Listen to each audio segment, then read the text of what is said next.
Platemark is a podcast about prints and the printmaking ecosystem. In every episode, we'll hear from people who occupy various roles in that ecosystem. I'm your host, Anne Schaefer. I work to promote prints and printmaking through this podcast, organizing fine art print fairs, and also organizing exhibitions. The goal of the pod is to demystify the world of prints and printmaking, which can be technically challenging, and to demonstrate the range of opportunities to work in this charming corner of the art world. This is a show that takes you behind the scenes to expose the generous, collaborative, and creative people who work to better the world one print at a time. Today my guest is Amé Bell, who is the director of David Krut Projects in Johannesburg, South Africa. We talk about curating the South African Pavilion for the Venice Biennale in 2022. We talk about organizing exhibitions across South Africa. It sounds like David Krut Projects does a whole lot to support the ecosystem there. We talk about podcasting. Amé and her friend Elise have a podcast called the Chopped Liver Appreciation Society. So we talk about podcasting as well and how useful that can be for connecting people within the ecosystem. Images that Amé and I talk about are over in the show notes at platemarkpodcast.com. Over there is also the support and donate button. You can help me keep the lights on. All right, let's get rolling. Amé, it's lovely to see you. Thank you so much for coming on Platemark. Well, thanks for having me. It's such a pleasure, and I'm very excited because I'm a big fan of your Platemark podcast. Thank you. Before we do anything else, will you introduce yourself for everybody? Of course, yeah. So I'm Amé Bell, and I am an art historian by education, but I've been working at David Krut for 12 years this year, and I'm the director of the company, and David Krut Projects is an organization that specializes in making prints. We've got a workshop at our studio at Arts on Main in Johannesburg, and a gallery and a bookstore. And what I do is I facilitate all the activities. I find artists, I conceptualize projects, I distribute those projects over various locations in Johannesburg, New York, and wherever else we need to do a project. But yeah, I've just completed my PhD, waiting for my results, which should come through hopefully in the next month. And yeah, I just love art. I love printmaking. Huge fan of art history as well. So that is me basically in a nutshell. But you make art too, I see. I do make art. I forgot about that. Yeah. So I am also an artist and a printmaker myself. And these things I actually do as a research venture, one can say. I don't really aspire to be a gallery artist. But since I've worked at David Krut, I've dabbled in all areas as a research. I mean, like a true art historian would. I do field research through my art making practice to kind of see what artists go through, what printmakers go through, why things are so difficult, why they become easier. And yeah, so as an artist, I'm like an artist historian. I don't know if that exists or has existed or something must be, but my artistic practice is really a part of art history research. I know a lot of curators anyway that are artists also. I'm not sure about the academic scholar types, but yeah, no, I think it is. I mean, it goes hand in hand, doesn't it? Mm-hmm. Yeah, that makes total sense. Like when I, as a curator, many of us had never even touched a copper plate. And, you can recognize things, but to not understand what the artist goes through, I think is sort of a mistake. So I applaud you on that end. Well, thank you. Yeah, I mean, it's quite a thing to put yourself in their shoes. And I must say, it's been incredibly rewarding working with artists, having a bit of insight into where they're at. When you're doing projects, when you're promoting projects, when you're displaying projects, they put so much of themselves into their work. And it's, for me, like one of the most difficult professions that you could choose for yourself is to be an artist and, persist with that. So I just love working with artists and, knowing everything about them. So maybe a little bit creepy putting myself in their shoes. But yeah, no, I love artists. I love that whole philosophy of being an artist and the practice. I feel like David Krut's model is unusual. I mean, correct me if I'm wrong, but he kind of does everything. He's a support system to the artist community, and I think is really helping people. I mean, it's so wide ranging, and I think it's a model that people should know about and pay attention to and strive for. Yeah, I mean, David is.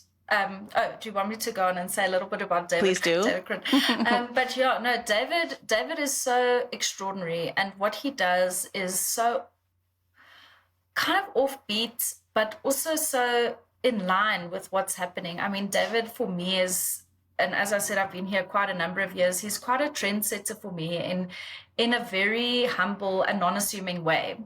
But in South Africa, it's very difficult to meet somebody working in the arts who didn't at least spend 1 week at David Krut working here.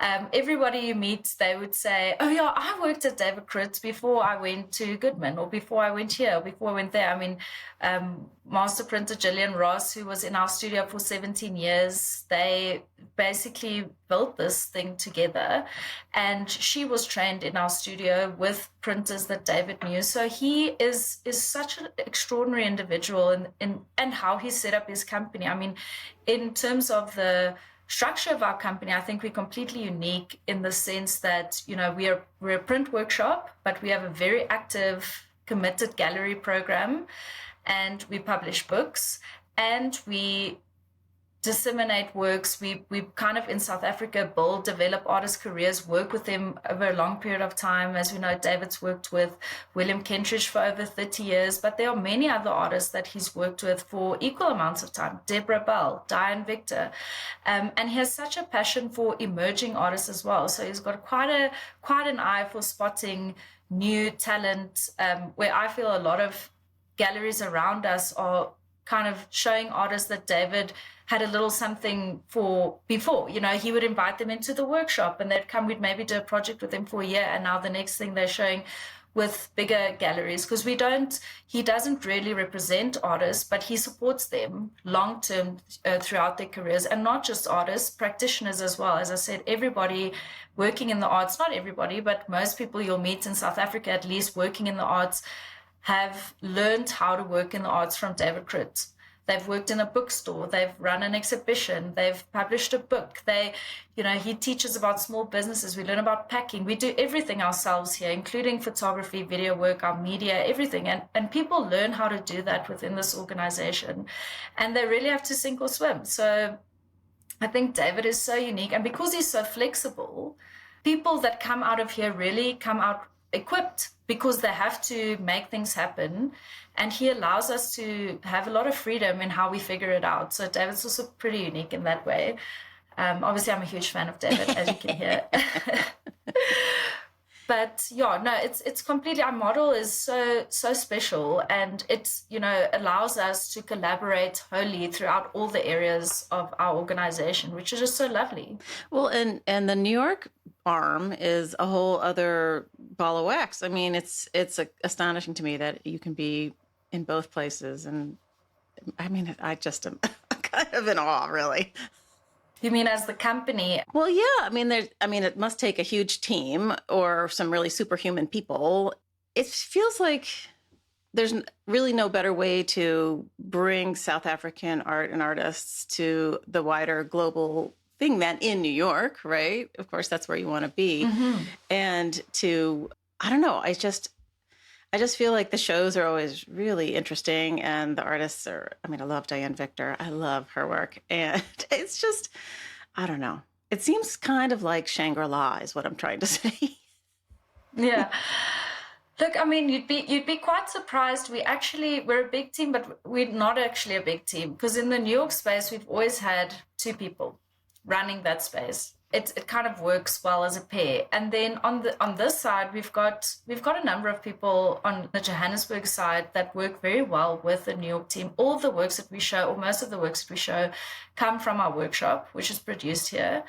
The shows are effectively curated from here between us and the team, and COVID made that a lot easier, because before it's like, time zones, whatever. Now we're so used to working online and chatting, so it becomes a lot easier.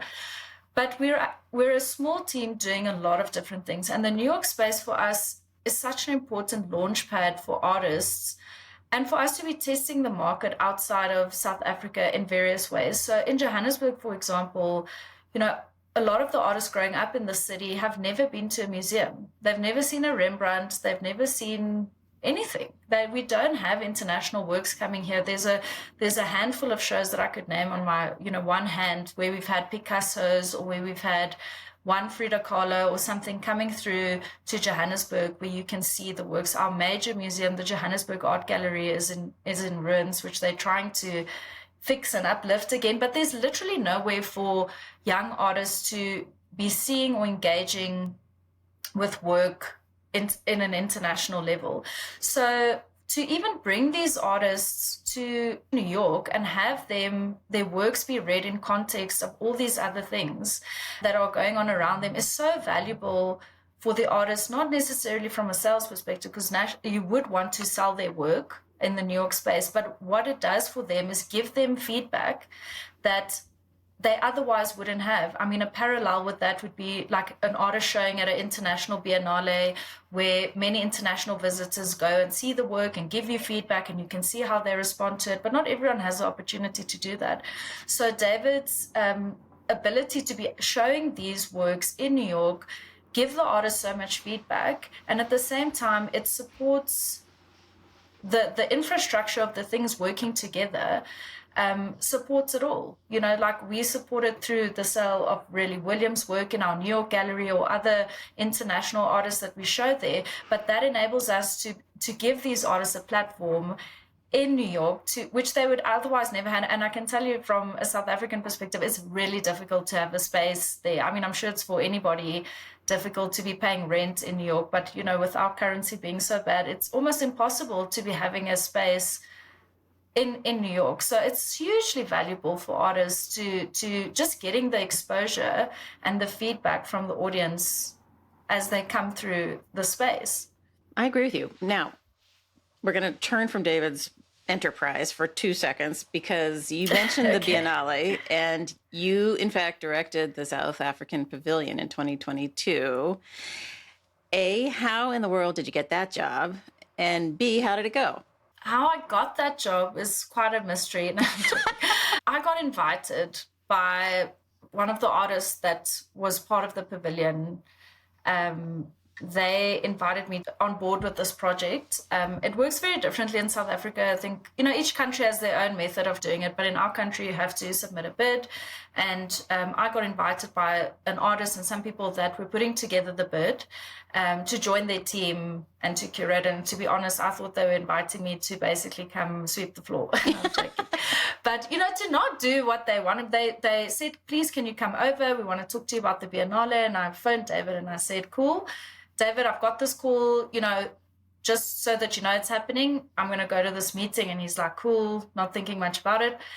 And then I went to the meeting and they were like, would you curate this project for us? And I was like, okay, cool, I'll do it. Because what are you going to say? So I basically got it by invitation. But I think it's also off the back of work that I've done for this artist over a period of time. I'd obviously, in their minds, have done good work for them, I hope. And that's why they invited me. So it's interesting how the community is so valuable. And for me, everything you do has value. If it's a small project, a small part that you can play in, something that you're doing, you never know where that's going to go. So effectively, that's, for me, it happened so organically. How I got that position, and it was life-changing. It was a life-altering experience. And to be honest, I always joked with my friends, like, which one of us would be the curator for the Venice Biennale. You were kidding. It was not in my mind ever going to be me. I've got much more accomplished colleagues that in my mind, would be there sooner. But it happened to me, and I was so grateful. And it went really well, I thought. We did a good job with the resources that we had. And, in a way, it can't be separated from my work at David Krut, because everything I've learned here equipped me to be doing that project on my own. I'm skilled in logistics. I've worked international fairs. I know how it works. I know what needs to be done. So at that point in time, I had been working with David for 8 years and in other organizations. So I just had the skills to be able to do it, thank goodness. And I thought it went really well. I was very happy with what we did. We carried on working with one of the artists. We've always worked with Roger Ballin, but Pumlani Ntuli is one of the artists we now work with in our workshop. And I was just so happy that we could work with him as part of the David Krut organization going forward, because that project to me was really so beautiful, and we got good reviews. I think you always get mixed reviews at a Biennale, but for me it was great. And we had a good time, and we had a beautiful pavilion from, what we put together. I really loved it. True confessions, I've never been to the Biennale. So when people talk about all these, I have a hard time imagining how you navigate from one to the other. Like, they must be all over the city. Yes, so there's two main areas. There's the Arsenale, where our pavilion is. So it's a rented space. You have like a lease for 20 years, or you could own your space, like in the Giardini, the US, I think, and Germany and whoever else, they own their spaces. They have those spaces. So those are the two main locations. And then there are collateral events all over the city. So you would have national pavilions offsite, outside of these locations. And it is so fun going everywhere, and you have to find on these little bridges, go over this bridge and through this passageway, you have to go find this pavilion. And it's, Venice is actually so perfect for that. But, to me, it was also quite an isolated place, because for me, who goes there? Who goes and visits the Venice Biennale? You yourself have not even been there, and you should go, because it's such a treat, I think, for people who love art and who want to engage with things at a global scale, seeing all artists from the world coming together and having a conversation through their work about what's relevant in their own countries. But it's like the most fun. Might I add, missioning, if you don't have a pavilion that you have to be in, I think you'll have a lot more fun in terms of exploring the city. But, it's so charming, and it's amazing. It's an amazing experience. Everybody should go once if they can, I think. Yeah, for sure. And they always have amazing art shows there. I mean, there's always residencies going on. There's always artists going there. It amazes me. It's basically just an art city of people. It's incredible. Yeah. It's incredible. So you must have been pregnant when you were working on the Biennale. No, I was not. Not yet? My son was 1 year old. Oh, God.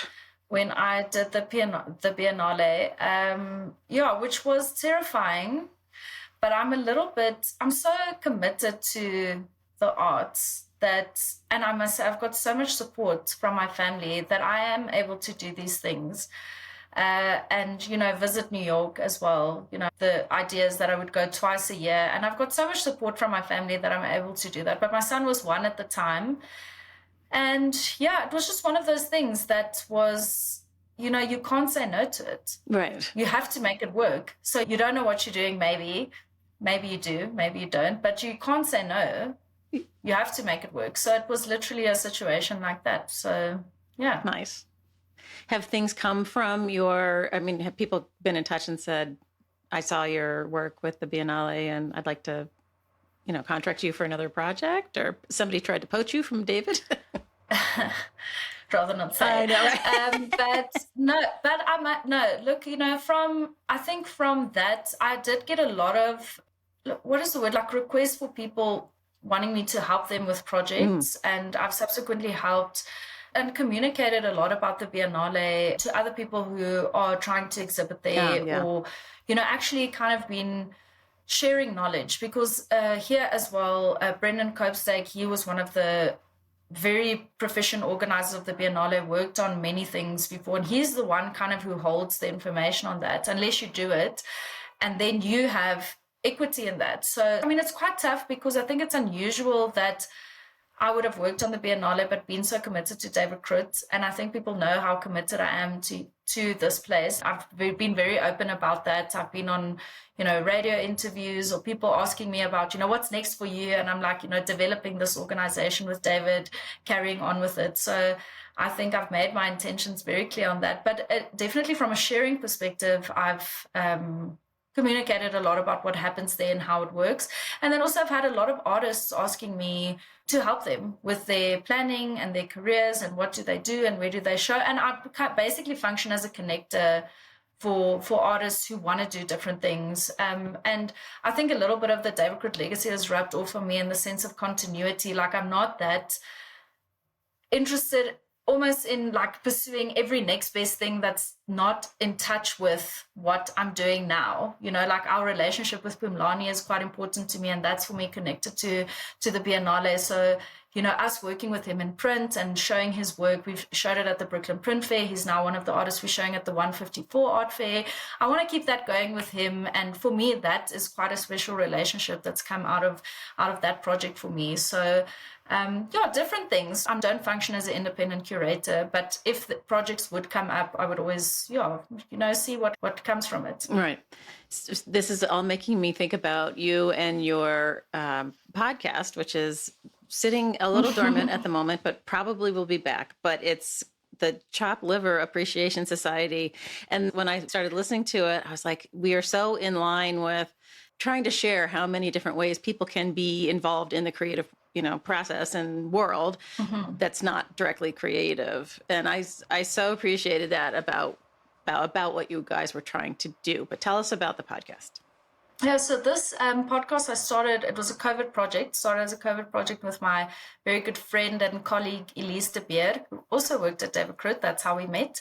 And we, being really with a background in galleries, you're the background person, and you're not, it really comes from an area where sometimes you feel underappreciated. Your skills, your expertise as an organizer is not always in the forefront. And I must admit, for me, like, I quite like that. I like working in the background. But we started thinking about, the writers that work with us, or, like the one artist we interviewed was a tattoo artist, and just how much skill and training and passion goes into these different things. And when we started interviewing our guests, we were like so mind blown by the level of niche or expertise, or how they think about things, and how much we were learning about ourselves, I guess, and the things that we were interested in. And I think coming also from a background, Elise came from a background where her parents were also very supportive, me as well, although my parents did say to me, what are you going to do with this art history degree? And I was like, we'll see, I guess. and now they can be like, cool, good job, you've made something of your life. But I think it's also come from that, where we wanted to have a conversation with people about pursuing whatever their passion was and making a career out of it, And I think in different industries, you have to sometimes supplement, also, like I was saying, my husband being a musician, there's only, you want a certain life, or you have, you can do that, but you maybe have to do other things with that as well. But it doesn't mean it has to be secondary to what you do that in your life that has meaning. So the podcast is really rooted in that, in trying to help people understand that creative work is still work, and it's still valuable work. That's where we were going with that. The name is kind of more cheeky, because we would always tease and say, what are we, Chopped Liver? Right. We've just pulled this show together, or we've just made this all happen. But we're not going to be on the notice board, which we were fine with. But it came from that joke of putting in the effort, and we just wanted to celebrate people who did the same in different industries, or who are backline people who we wanted people to learn more about, and we wanted to learn more about them. So we definitely want to revive the podcast. And I think the other thing is we also wanted to talk about careers in the arts, as both as practicing artists. My friend Elise now lives in Ireland, and she has a very different environment from us. Their artists get public funding. She's had multiple solo shows, where in South Africa, it's very commercially driven, especially in Johannesburg. You have to make to sell. And I think that when we restart the podcast, I would actually like to bring the two areas together, especially because I'm also a little bit more clued up on how it's working in New York, just to give artists a bit of insight about how you can work differently. And you need to kind of unpack your goals and see what you make, where you can make it, how you can do it. And we'll be comparing notes, intercontinentally or cross-continentally about how these things work. So I think I'd love to pick up the podcast on that front, just to compare notes. David Krut's World, they have a podcast also. Are you involved in that? Yes. So Elise and I also launched that podcast prior to our podcast. And that really came, I must say, from my first trip to New York. At that point, I wasn't listening to a lot of podcasts, but I was listening to Serial at that time, and I loved Right, of course. And and I was so addicted to that and listened to it so much on the train, and, came back and spoke to her. She was in Cape Town at the time running our Cape Town space, and I was like, we should start a podcast, and, this is so cool, and you learn so much. And then we started our own podcast at David Krut, and I also realized people wanted to hear from the artists. I mean, that's the thing. And I realized that, it's like, that was what was interesting to me about the podcast. And we brought it together.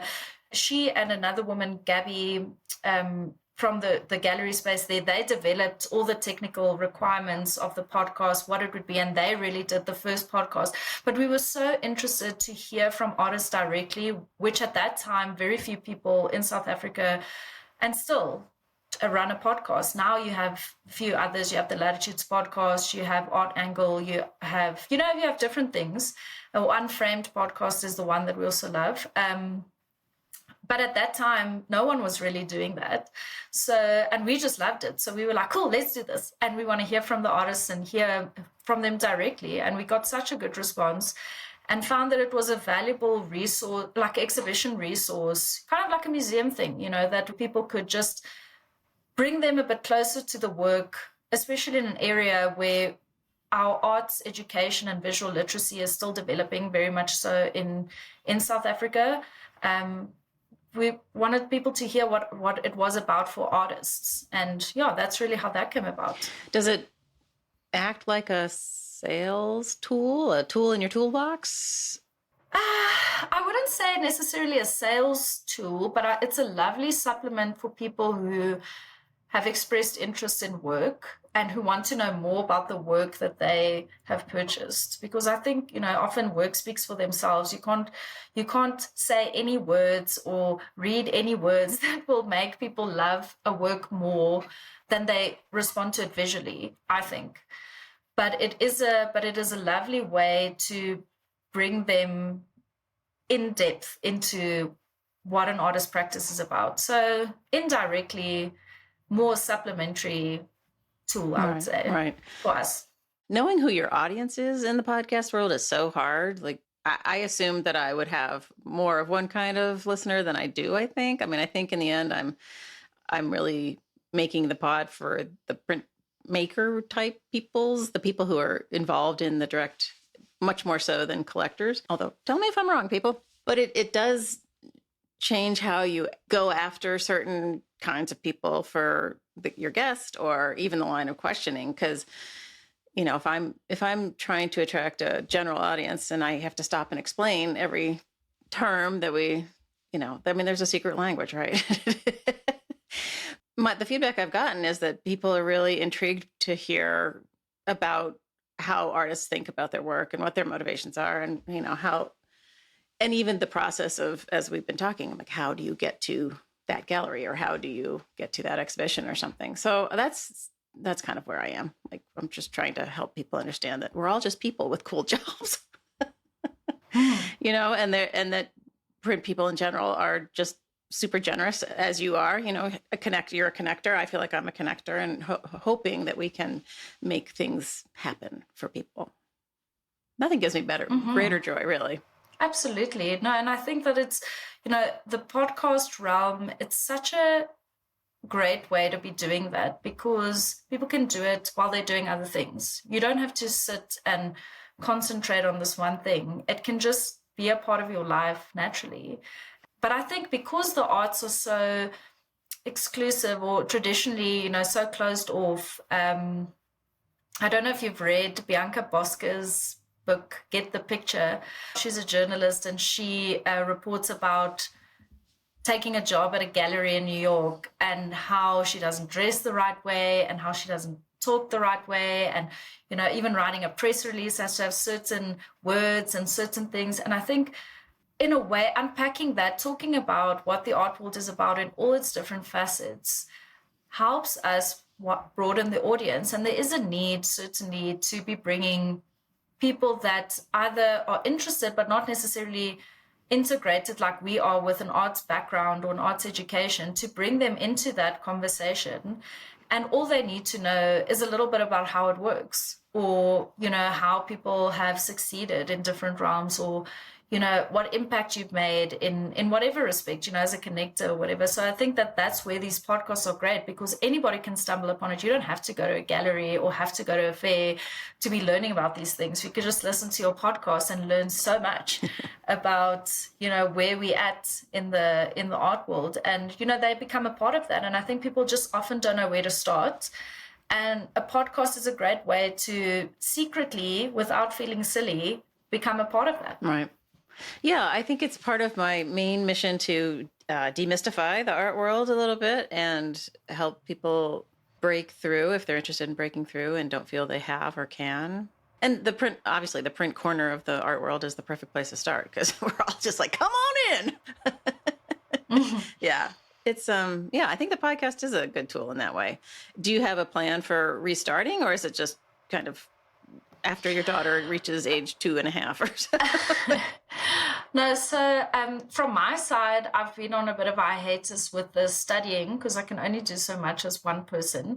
But I would love to start it up quite soon. I mean, Elise was in South Africa just a few weeks ago, and we did discuss it. She's pretty busy with her shows and so on. And, when we first started the podcast, she was freelancing, so did a lot of the organizing for us and all of that. And I think with me having less on my plate, I could take over that role in doing the organizing. So I think we should, look into it in the next, even the next half of this year. We've got so much that we want to talk about. And I think that we've learned since we took a break, because, the postgrad studies can take quite a while. It doesn't take me that long, but, and just, we want to start it up quite soon. I would love to start it up quite soon. And it may take a different format where we may not even be interviewing people together. Like, we could just be doing individual things and then come together at some point. I also really loved the little book reviews that we were doing, because we had publishers send us things and we would be giving them away as on our podcast to people who are interested in navigating the art world or doing different things. So it's just such a lovely way to be connecting with people. I'd love to start it up quite soon, in the next few months, I would say. Yeah, as you know, it's a lot of work, but it's very soul satisfying, I would say, to share stuff with the world. I don't know. I think it's a good platform, I think, for you and me. But Amé, what did you write your dissertation on for your PhD? So my dissertation was on independent artists and basically their practices in Johannesburg, how they use the digital space to circumvent traditional gallery structures, because that's something that's been going on quite a bit in Joburg. Artists are working more independently. They don't want to be represented by galleries. So I was kind of talking about the strategies that they use to not subscribe to the traditional models of representation and how that works. The artists are circumventing the gallery system because they are having trouble getting in, or it's taking too much of a cut, or what's their reasoning? So I think there are various reasons. Some artists haven't had good experiences with galleries. Other artists, I think with COVID was a huge catalyst for artists having a mind shift, in the sense that they saw what galleries were doing online and thought, hey, I could do that online. I could put up my catalogs out. I could put up a digital show. I could do all these things. So it caused a mind shift in terms of what they could be doing. It also, in a way, because everybody went online, they had more access. There was more sharing. There was more access to what was going on in the art world, because everybody was online. And the aftermath of that, I think, is that artists already sold. they already became known. They already had some kind of level of, what is the word, like they already had like a persona in the arts, and they could start having more autonomy over their practices. There's some artists that I interviewed that were offered shows by big galleries or representation. They've also offered shows with the intention to represent. They did the shows, the gallery said, cool, we can represent you. And they said, I think I'll wait. And, so that was to me fascinating. It was fascinating that artists would say to big galleries like Goodman Gallery, I'm okay for now, but, let's see where it goes. So there are different reasons that's happened. But I've also, through the research process, I kind of, you highlight the respect or the element, the differentiation between what galleries are able to offer in terms of what public platforms like Instagram and so on are able to offer an artist. It's kind of, I don't want to say like a fast fix for an artist to have a career in the arts, but it's really like success in the public opinion, where there's a certain level of consecration, obviously, that comes with gallery representation, but artists are working in between those two arenas. And it was quite fascinating to me how, the strategies, what they're doing, how they're making their decisions, and what impact it has on the art world. Because one thing, for example, that happened is during COVID, a lot of the mid-tier galleries in Johannesburg specifically closed because artists were selling their work that were mid-level through Instagram. You can sell up to 30,000 rands worth of work on Instagram, but the smaller galleries who were catering to that market now no longer had artists, because the artists didn't have to share the commissions. They were doing their shows online. They were doing all these things. So a lot of our entry level, like our smaller galleries, closed during that time. So it's the cause and effect of these things. That's what was so fascinating to me. It is fascinating. In South Africa, there's a limit to how much you can sell through Instagram. Is that a thing? I didn't even know that was a thing. No, not a limit in the sense that, okay, you can't sell beyond this, but, statistically, that's by kind of the level of buyer. If you're going to go beyond a certain threshold, people are going to say, who is this person that I'm buying from? You're not going to spend, $10,000 or however much on Instagram, and it may be fake. That's the other issue that we're dealing with in this day and age about, AI and all these things, like what's real, what's not real. I didn't really delve into this in terms of NFTs, but NFTs have died a slow death. Haven't they? Or very fast death, God. actually. It was there. Yeah. It was there, and it was so important, and it was prominent, and all the artists were like, this is the future, and then the next thing you don't hear anything about it. And that's a good thing, I think. But it's interesting. It's just interesting how it enables artists to become a part of that world, and what their reasons are for participating in the arts, whether it is to sell, because you can project also any persona you want on Instagram. And I think what also it does is that it brings you closer, in the old days, saying the old days, let's say pre-COVID days, going to an exhibition opening was the place where you created your personal connections. I'm not in New York, in the States that much to be seeing what happens at openings, but I can tell you in Johannesburg, very few people are going to evening openings. All the openings are on a Saturday, and in between you really get people coming into the galleries. So it's changed so much. People are spending most of their time at home. You're making all your personal connections through your Instagram, through whatever you're doing on your phone, and that's become this really important tool where people find people and get invested in people. Where in the old days, you would go to a show and be meeting people and then going for drinks with them, and then next thing you're on their show or you're showing in their gallery, and the strategies have just changed completely. But doesn't Instagram drive you nuts? It does. The algorithm changes every nanosecond, I swear to God. And, when at the beginning of COVID even, you could gain traction, and now I have the same issue with gaining audience for the pod, right? Like, I want more people to listen to it. I want more people to find it, because I feel like I'm doing pretty good service for the art world. But like, it's impossible. And I refuse to pay them for, makes me so mad. But it was a game changer for sure. It is a game changer for everybody. Mm-hmm. Yeah, it does. I mean, it's so creepy, Instagram, to me. Also, because of this issue, and it's becoming a bigger issue for me, is like, what is real in the world? And the world is so crazy that the things that are happening seem fake. And then you see things that are fake, and you're like, but this could be real because it's so crazy out there. But it's so competitive, and it's so overloaded. And, but without it, you don't exist. Right. So it is insane, the level of time that we're spending on putting ourselves out there online. And it's really the only way, because it's a very select audience that deal with mailers. It's a very select audience that go out and do things, It's the majority of people who find their news and what's happening, even in the art world, and what's new on the artist's Instagram or whatever, like what's going on with that artist. You're finding your news on Instagram. Even if an artist has a residency, where would you, or if you want to find out if your artist is moving up in the world, where are you going to find that out? You're going to find it out on Instagram. You're going to go check out what they're doing.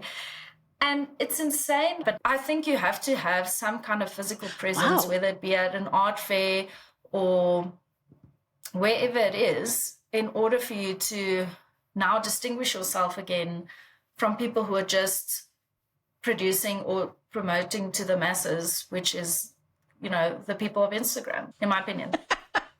Wouldn't it be nice if there was some publicly held trust nonprofit that enabled, you'd have to get everybody to shift over, right? Which Blue Sky tried to do, but isn't really succeeding, I think. I'm not sure.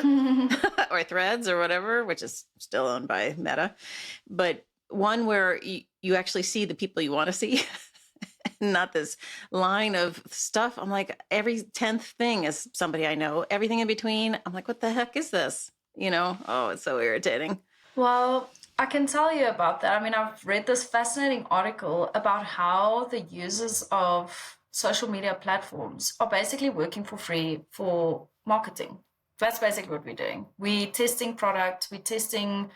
We're basically those rats that get tested in the labs to see if products work. That's what we're all doing. But as a sideline, we get to push our own agenda to a very select few. But ultimately, it's just research for marketing. That's what we're doing on Instagram. Yeah. And it makes sense because It's free, but nothing is free. Nothing's free. Amé! Sorry, it's going very dark. But I think it's important I think we all sort of in our heart and our dark soul understand all of this stuff about it. But as it affects artists and their ability to get themselves out there, I don't know. It's useful. No, it's useful. And I think that, it does enable people to participate in an arena that without it would still be very dominated by rules and, who is the next big artist. Now we can all make, in a way, it, even for myself, putting out what I produce on Instagram just to whoever is there, it's really for myself, a visual journal, but it's a good place to have output. And I think whenever we make whatever we do in life, you can't just do it for yourself. You have to do it in a way for others, because otherwise, where's the meaning of what we do? And, in the positive realm of the digital and Instagram, we're sharing our lives with people. We're sharing what we do. We may or may not be inspiring other people to say, if they can do it, I can do it. And giving people a voice, I guess, with all the bad aside, it's giving people, with all the tools that we have today, you're able to publish your content, you're able to publish your thoughts, you're able to publish so much. And it's, in the same way where the dark side is very, very dark, but it's so positive in so many ways, to give people a platform and to give them the confidence, because I can say even for myself, like my Instagram's given me over the years the confidence to keep producing. I took a bit of a hiatus from producing work for 10 years because, my art teachers didn't think I was good enough to be like a, top artist student or whatever, which is totally fine. But then, then having an output, having somewhere for it to go, to me meant a lot, in the sense that, I don't really care that much about the like recognition, but it's just for me a place to say, I'm making progression. I can see the difference between drawing X and drawing Y, because with everything being digital, where do we keep it? How do we keep it together? And it is a way for us to be revisiting, how we've progressed. I love that.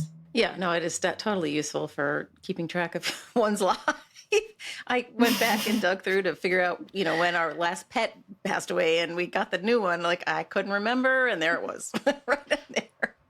Yeah. Oh. Yeah. But it's, or maybe we've become dependent on it because of it. But yeah, it's fascinating. But it is true. And back to the podcast, like it's essentially free for anyone to create something. I mean, it's not free because you have to pay for the subscriptions for all the programs and stuff, but I'm not paying to load everything up into Apple, Spotify, etc. It's kind of egalitarian in a really wonderful way. Although in the Podverse, there's like the big boys, and then there's all of us amateurs over here in another corner, and we'll never get there, to the not Joe Rogan or whoever. Don't want to be him, but I think no, totally. But I think that's shouldn't feel bad about that from my perspective, because I think that there's so much about podcasts that are big time that people may not relate to. Where smaller podcasts like our platforms, I can't tell you how many people have come to me saying, not necessarily about the content, just like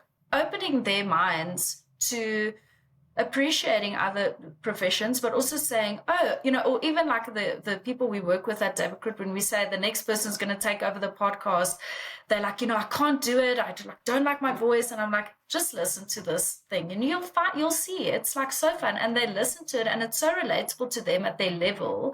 We're not pretending to be speaking to the William Kentridges of the world or this or that or whatever, but they're levels of people that can engage at a certain level that will help them get to the next level and the next level. And it's the same with galleries as well. Like everything that David does to be promoting, and that we do at David Krut to be promoting artists' career and growing them, it needs to go somewhere else. But you need to have that foundation. You need to have, a place where you, and one thing that I love about your podcast is that so many people that you've interviewed, I've met them.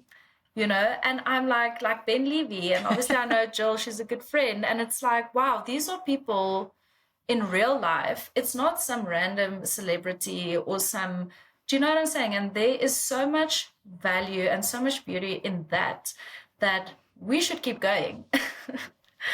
We should carry on doing our little bit for the arts community. And, share our thoughts, because, even you who has so much experience in art fairs and who has all this very intricate network of practitioners, extremely valuable for people to be sharing in those connections in this way. Yeah, I think that's right. How do you help the people in the workshop who are going to take over the next podcast episode? How do you convince them that they have A, valid things to say, and B, get over their nervous? I can't tell you how many people have ducked me for interviews who are just, I can't, and they just kind of can't, it's so weird to me because I'm so used to seeing myself on screen now. Like it doesn't faze me in the least. But like I have a couple of people that I've been trying to get to talk to me since day one, and they have ducked me for 4 years. Like, I don't know how to. I mean, if I can't get you comfortable on camera, I don't know who could, frankly. Totally. No, you're like, it's basically having tea at mom's house, right?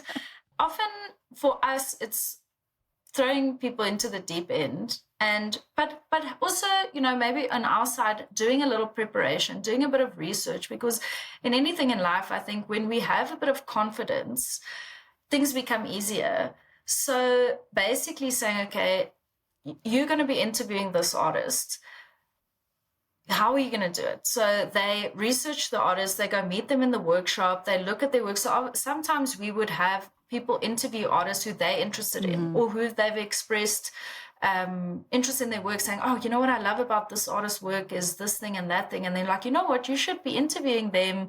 Or if they have a similar practice, like if you're a photographer and they're working with photography as their base, there's some interesting things that can go out there. But I think, ultimately creating maybe a sense of confidence in people and saying, like, it's so funny because what you're saying, I relate so much to that. When we started the podcast, even with my best friend, I was like, no, I can't. It was just the two of us in a room and we had microphones and I was so nervous and it would be so tough. I would like say, no, let's not do it today. Let's do it next week, because you don't realize that it's just a conversation.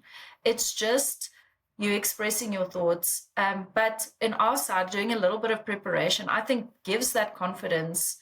And with our podcast, we also really prepared. We had some questions, but we would go so crazy, like getting so excited about people's work and what they did and really letting them do the talking. That helped us a lot. And sometimes with staff taking over the podcast, for us, I would say to them, listen and respond to what let them do the talking. And you can respond to things that relate to you, because I think people like listening to that as well. But I think always a bit of a confidence builder. And I think the nice icebreaker with your podcast as well, like talking a little bit before, makes people feel very relaxed. So they mustn't be scared to come and have a chat. Hear ye, people. Because it's fun. You know who you are. I'm going to get you. It's just amazing to me because, I think everybody by nature wants to be heard and to be contributing valuable information and in our corner of the world, sharing, collaborating and all that stuff. It's fascinating to me how people get so freaked out. Well, they should just think about it as a Zoom meeting. Right. Everybody, I think, I don't know when you invited these people, but if it was post-COVID, wow. I'm shocked. I know. Because we're all doing video calls. You could always start with a little icebreaker at the beginning to make them feel more comfortable, a little game or something. Right. I've had like hour-long conversations, not recording, and then come back, weeks later, just because they're like, I don't know, I have anything to say. And I'm like, let's just sit and talk for a minute. And they finally warm up, but I can't even get these people to talk to me, period. To log in. Yeah, come exactly. on, log in, press. And I must say, it's like just your intro made me feel very special. Like, are you ready? You're going to be great. Rolling out the red carpet for you. And I was like, yeah, that's what I need. That's what I deserve. I'm joking. But it is so lovely and it makes you feel like you're entering a game. And so, as you say, I don't know who wouldn't want to be on this podcast because it's so wonderful. Thank you. And lovely to chat. Appreciate it. Yeah. Yeah. Before I let you go, I wanted to get your summation about the Brooklyn Fair because it was, from my end, such a triumph. And I'm always curious to talk to the people who were there as exhibitors and just sort of get their feedback about what it was like from their end, Yeah. Well, I've said to you, I'm a huge fan of the fair. I know it was the first round of the Brooklyn Art Fair, but since we started talking about the fair, you guys made us feel so excited and were, there for us when we had a question. I've done a few fairs and I just loved working at your fair. Everybody was so welcoming. Everybody was so lovely and supportive in general. And we spoke to Luther about a year or two prior to the fair opening, and he was like, this is going to be the best fair ever. And it was. It was the best fair ever for us. There was really something for everybody. There was so much interest in so many different works, which I felt so refreshing. And it was really like friends coming together, even people who had never met. We were all just nerding out about print. I loved the Wally Dion. I told Joel that was my favorite work at the fair. Nice. Sorry, David Krut artist, but I see your work all the time. I love it too. But that Wally Dion, it was so beautiful. And that was like a quilt in print. So there was like so many interesting things and people thinking out of the box about print.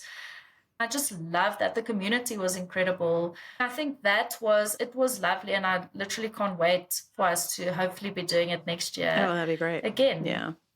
It's funny because Luther called. We used to talk to each other every morning, not every morning, but most mornings about 7:30 in the morning before he got on the subway or whatever, got his kids to school. And one morning he called. He's like, "David Krut's in." I'm like, "What?"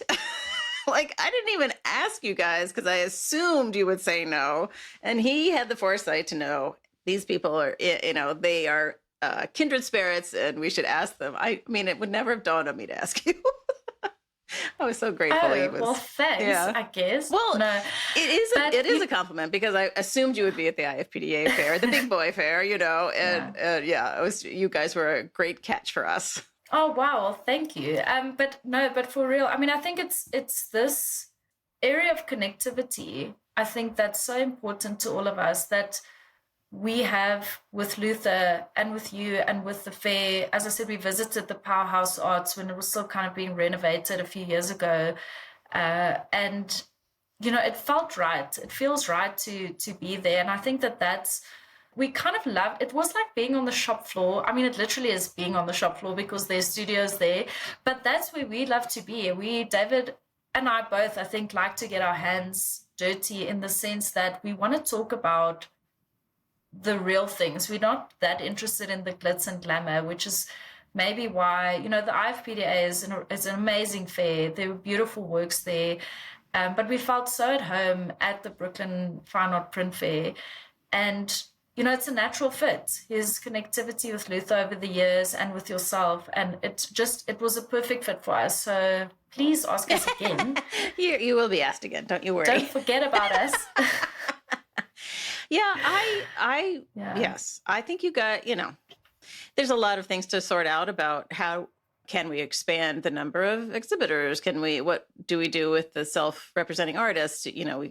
I feel like we have to vary who's there. We can't have the same 28 people back, so how do you manage that and the schools? And so there's a lot to sort out, but I think everybody at Powerhouse, from what I have heard and talked to, like everybody was just thrilled with the first round. And, they have another fair going this weekend as we speak, which is about arts from the global majority. So places that don't show in New York very often. And they've billed it as a dry run for a bigger iteration next time around. And I mean, they're committed to talk about being a connector. Like they are committed to doing as much as they can for as many people as they can in a thoughtful and sincere way.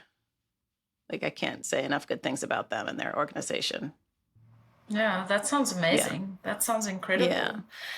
But, I think variation also is so important, showing people, making it easier for them to see the world in one place is so lovely. So I think it's great seeing different things at a fair, as well, seeing the unexpected. And I think maybe also that's one of the things that was so lovely about the fair is that we didn't know what to expect. And it was such a beautiful surprise, like how much people, we spoke to people who were like, we can't wait to get there. We can't wait to come back, like literally the next day. And they had so much fun. And that was such a surprise. So good luck with, now you already know it's quite enjoyable. So good luck with, creating the suspense for that as well. But you could do that, through different exhibitors and, bringing more people in. It was great seeing everybody and meeting some of David's friends, Tom Huck. What a fan. I'm such a fan of him. Oh, you hadn't met Huck before? Oh, wow. Never met him before. And his works are insane on so many levels. Also such a good friend of David's. And it was lovely meeting David's friends from when he used to visit New York, all the time. That's so, yeah. Huck is forever grateful to David for giving him his first New York show. I think it is if I recall correctly. Big deal. Yeah. Well, asking about the New York space, it was a lot of firsts for a lot of artists. I mean, David was even one of the first people to show Ala Natsui's work in the States. Not the first, but, he's shown some major artists there.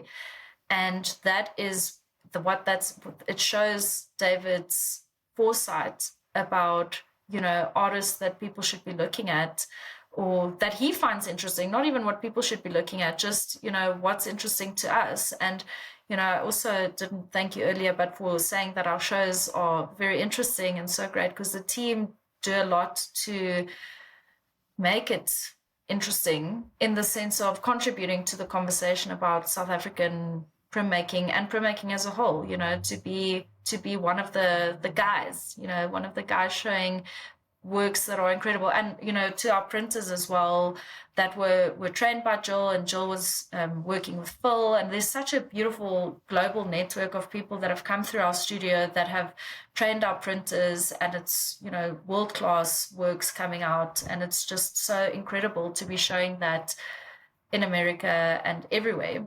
And our artists really deserve that exposure. So that space is important to us. So people must come visit us in New York.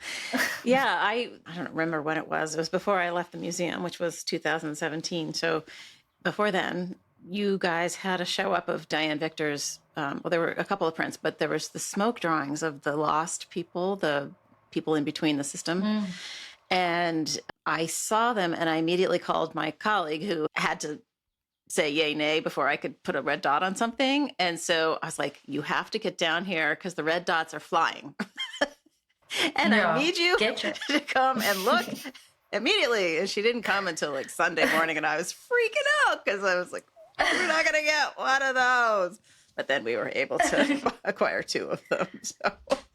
But they were so beautiful, in that wall full of those smoke drawings. I mean, it was stunning. It was just so heartbreaking and meaningful. And I was bowled over by those. Totally. And such a simple yet complex technique, the smoke drawings, they are so intuitive. And, how does she not burn those papers while she's doing it? And she gets the variation of the mark in different tonalities, but how is this paper not going up in flames? Pretty much.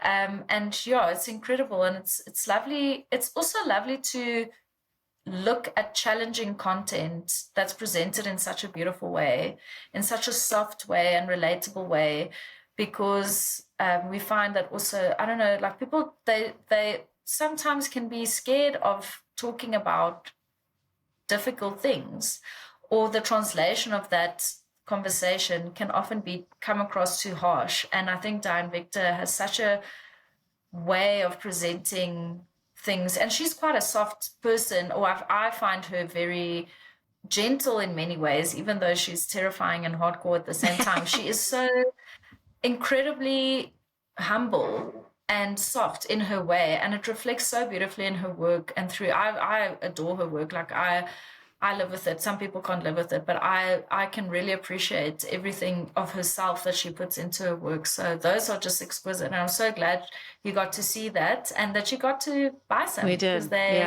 Yeah, they were big amazing hits in our study room. I pull them out for classes all the time and test the kids on, how do you think she made these? And we pull up the video of her doing it, and they were like, what? Did they try? I don't know. I haven't talked to anybody who actually has tried that. That's a good question. Huh. If you've tried a smoke drawing, people, let me know. You see, and the level of detail that she's able to achieve with those, I would want to see people try and see, you have to be a master draftsman to be able to achieve that. And they look so simple. But how do you control smoke? I mean, honest to God. Yeah, those are incredible. Totally. Incredible works. Yeah. Absolutely. Yeah. Anyway. All right. Well, unless there's something you would like to tell us about what's coming up in the immediate future, we should wrap it up. Yeah, we've covered so much and it's just so lovely talking about art with you. And I'm just so grateful to have had this chat with you. And as you say, to have met a kindred spirit in podcasting, because it's really, I'm inspired to start up our podcast. And yeah, just want to keep it going. Keep it going. Yeah. I think it's a powerful platform for people like you and me to spread the love. Mm-hmm. Yeah. All right. Well, thank you for talking to me today, Amé. It's been really lovely, and I so appreciate it. Well, thanks for having me. Love chatting to you, Anne. Thanks for listening to this episode of Platemark with my guest, Amé Bell. She's lovely. I love talking to her about all the stuff, and I love getting the perspective from a country that seems so far away. I feel like there's a serious shared commitment to prints and printmaking, both within the workshop and also, across the country, which is pretty cool. One of these days I want to get down there and check it out. All right, well, a thank you to Amé for being a wonderful guest. Thanks, Amé. And also, as usual, one to my team, Dan Fury of Extension Audio, for being my sound guy. Thanks, Dan. And one to Michael Diamond for the use of his original music. Thanks, Uncle Michael. And also to Skip Barnhart and Lee Turner, who sent sounds from their studios that make up the top and bottom of each episode. Thanks, guys. Images that we talked about are over in the show notes at platemarkpodcast.com. There's other stuff over there. You know what to do. Hit the support and donate button. Leave us a review. Tell me who you'd like me to talk to next. There's all kinds of things you can do. I think that's it. We'll see you next time.